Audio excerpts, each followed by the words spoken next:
Hello students, in this video we are going to learn about the space advantage in the endgame. Having the space in the endgame usually means you have slight advantage, because when you have more space it is easier for you to shift your pieces from one side of the board to another side of the board. Basically you can play on both sides of the board. Let's look at an example.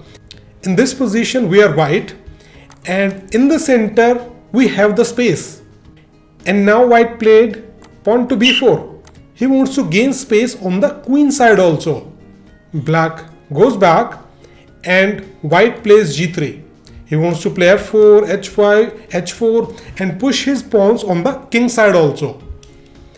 Black plays knight b6 and white plays king c2. Black plays knight bd7. He does not have anything active to do, so white plays a4. White has gained some more space on the queen side also. Black plays knight b6 and you play a5. Black does not have anything active, so black is just waiting. And now we have the space on the king side and we also have the space on the queen side. Now we focus on pushing our pawns on the king side. So white first plays bishop c1. Idea is to play bishop d2, bishop b2, putting his bishop on the long diagonal, and at the right time he will play pawn to f4. Knight e8, and now black is also thinking about pushing his pawns forward. So white first plays king d2 and black first plays knight c7. His idea is to use this b5 square for his knight. And white plays king e3, king e7. And now look, this bishop is blocked by its own pawns, so white plays bishop f1. He wants to put his bishop on h3. From h3 the bishop is on the long diagonal. Black plays knight b5. Now at least black has one good knight. This knight is active, but it's not doing much. It looks good, it is sitting there, but it is not doing much, and black does not have any good square for his knights right now. White plays h4, white pushes his pawns, and black brings his knight back. Black does not have anything active to do, so black is hoping that he will maintain this position, he will maintain the closed position, and the game will end in a draw. White plays bishop h3 and he plays knight e8, f4, f6. Black wants to maintain this blockade. White plays bishop f5 and black plays g6. So you come back. And black plays h6. You see all these squares are covered. So when all of these squares are covered, our king cannot go in the opponent's position. And if we cannot go in the opponent's position, then we cannot attack any weakness. So black is trying to create a fortress. Black is hoping that by controlling all of these squares, the game, white will not be able to make a progress and the game will end in a draw. White plays bishop c1, knight to g7. And now white plays f cross e5. Black plays f cross e5. And now king f3. Now the bishop is attacking here, so black plays h5. You play bishop g5 check. The king must move and king has to protect this knight also, so he goes king e8. And now white plays bishop h6. Now this knight cannot go anywhere. If black defends this knight, he will lose this knight.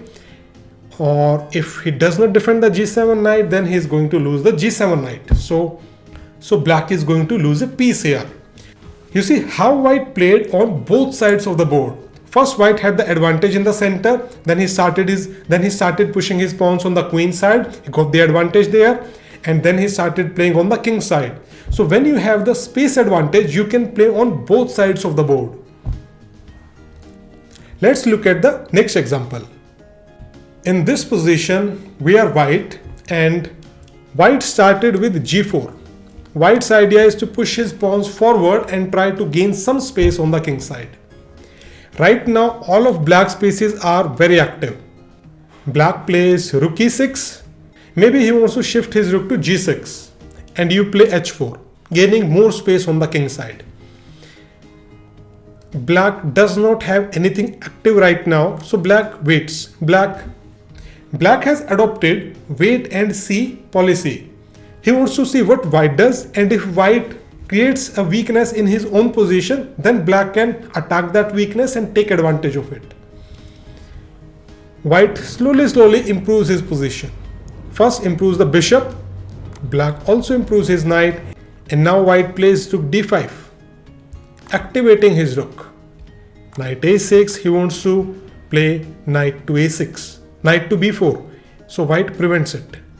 He comes back, and now you play b4, a cross b4, a cross b4. Again he goes back to attack our pawn, and we push it forward. Knight c5. So we have managed to gain some space on the queen side also, but right now it is not clear how we are going to attack because there is no clear weakness. This is one potential weakness, but it is not possible for us to directly attack it, and rook is also guarding it in advance. So even with the space right now, you don't have any clear target. So white activates his pieces, rook a1. Black plays knight f6, chasing this rook away, and black again comes in the center. At least all of his pieces are active and he has no weakness, so black should not lose the game. White plays rook a7, white is putting pressure here, but this weakness is already defended.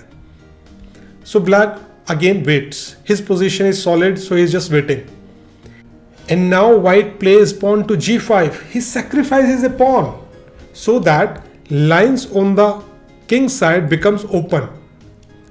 Black takes the pawn, h cross g5, h cross g5, knight cross g5. And now look, black does not have any weakness. His pieces are also well placed, plus he also has an extra pawn. But white has the bishop pair, and white can use these open files to attack on the black's king. Let's see if this compensation is enough.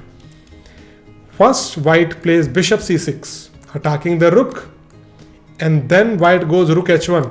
Threat is rook h8. Black defends it, and now white brings his another rook back. He wants to put it on the g file. Black plays knight ce6, protecting this knight, and you play rook h4. Maybe he wants to play rook h1 and then go rook h8. So black plays f6. He wants to make a square for his king. Rook g1, and king tries to escape. Right now white is a pawn down, but his pieces are active. His rooks are more active. So white plays bishop d5, pinning this knight. King e8, unpinning the knight, and you give a check. Black plays knight f8. Now it looks like that all of black pieces are very well protected. Okay, but we have space. Now we play f4, gaining even more space.